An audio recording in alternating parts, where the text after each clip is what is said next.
So, who is panicking?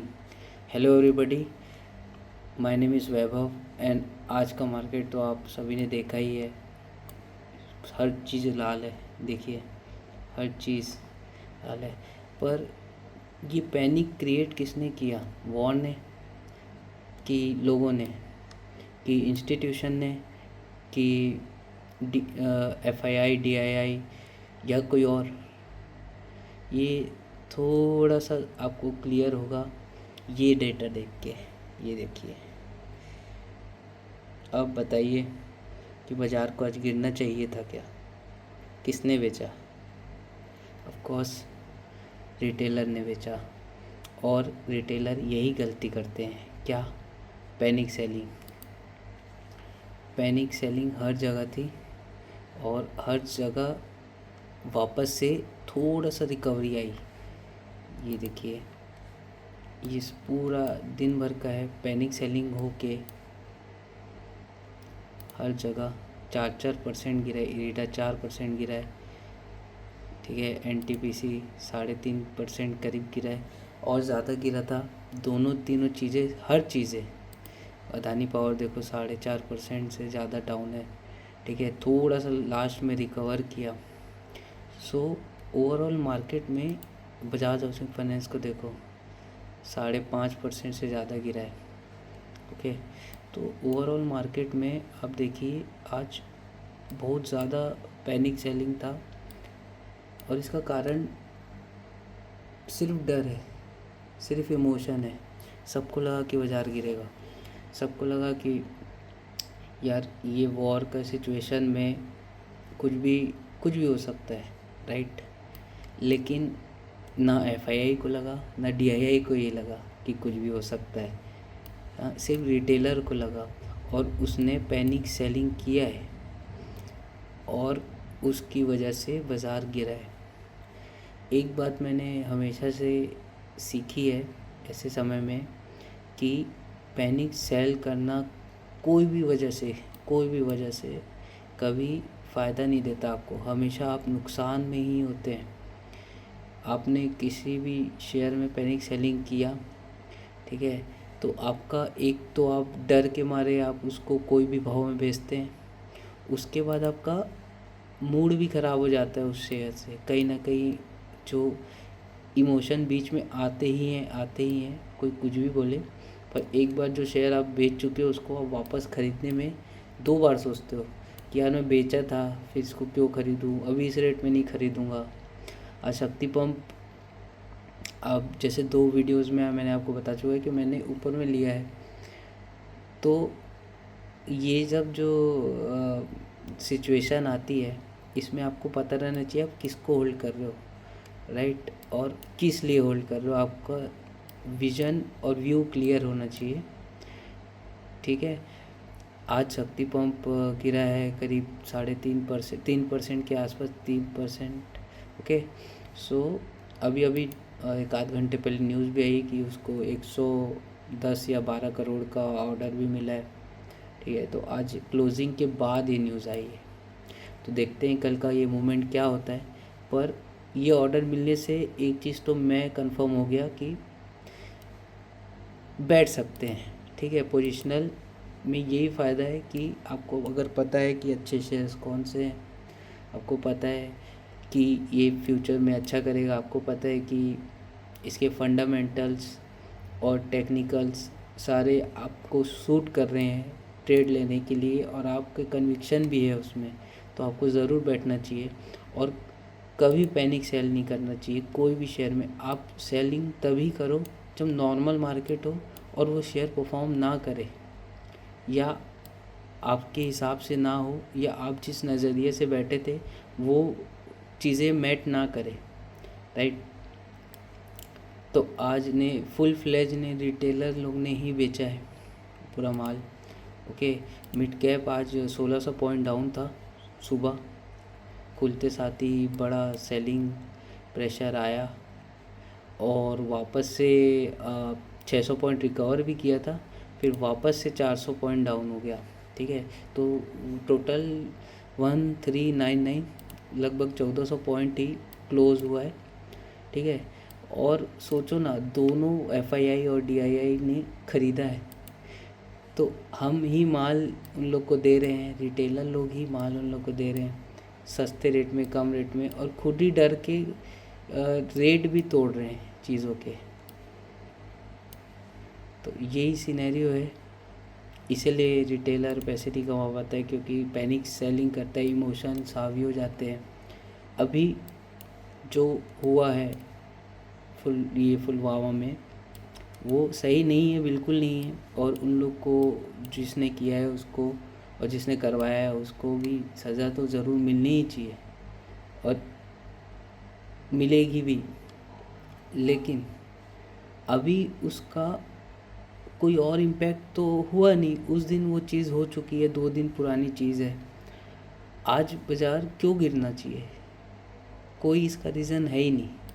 ये सिर्फ़ और सिर्फ थोड़ा सा पैनिक ट्रिगर हुआ, सुबह ग्रीन में खुला था बाज़ार, ओके, और थोड़ा सा पैनिक ऐसा ट्रिगर हुआ और सब रिटेलर लोग ने धड़ मार फेंकना शुरू कर दिए। ये पूरा रेड है, देखो पूरा वॉच लिस्ट जो है वो रेड है, ठीक है। अब मैं ये अपडेट भी दे देता हूँ कि शक्ति पंप का मैंने बता चुका है।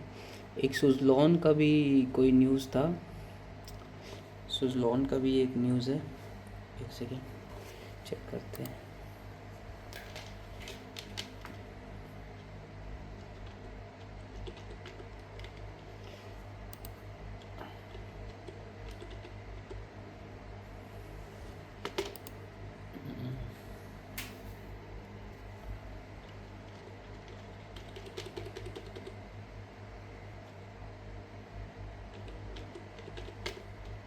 सुज़लॉन, ओके, थोड़ा कीबोर्ड का इशू था।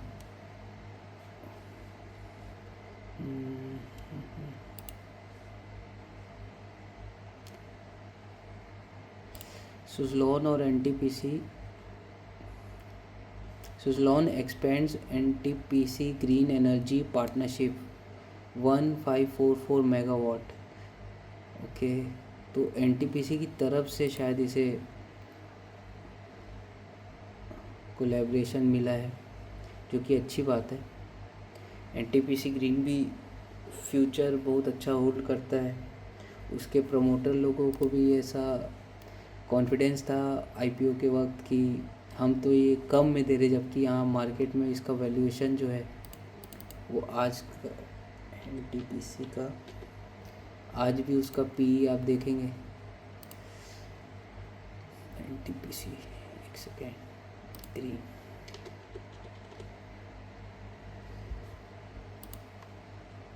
एनटीपीसी ग्रीन एनर्जी, आज ये भी तो टूटा है, सारे टूटे हैं। ये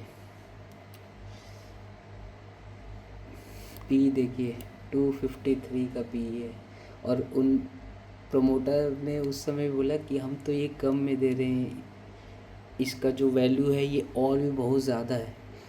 तो और इनके फ्यूचर्स प्लान भी बहुत सारे हैं जो इन्होंने गिनाए थे, देखते हैं क्या होता है फ्यूचर में।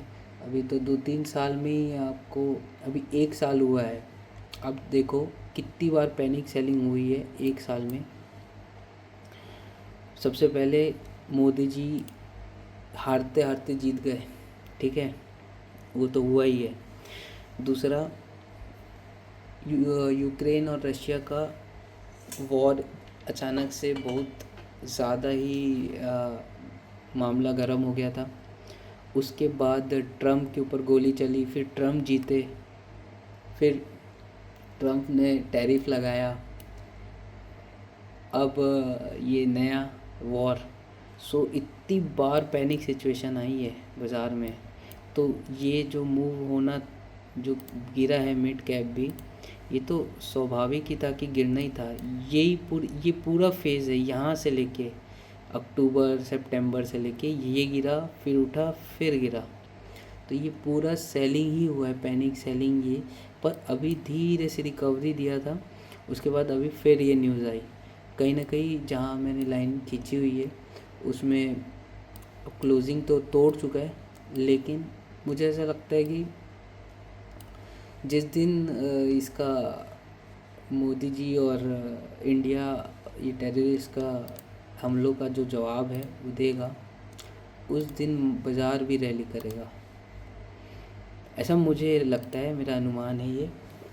ओके, सो पॉइंट इस सब चीज़ों का यही है कि आपको कभी भी, या मैं भी अपने आप को रिमाइंड करता हूँ कि कोई भी सिचुएशन हो पैनिक सेलिंग नहीं करना है।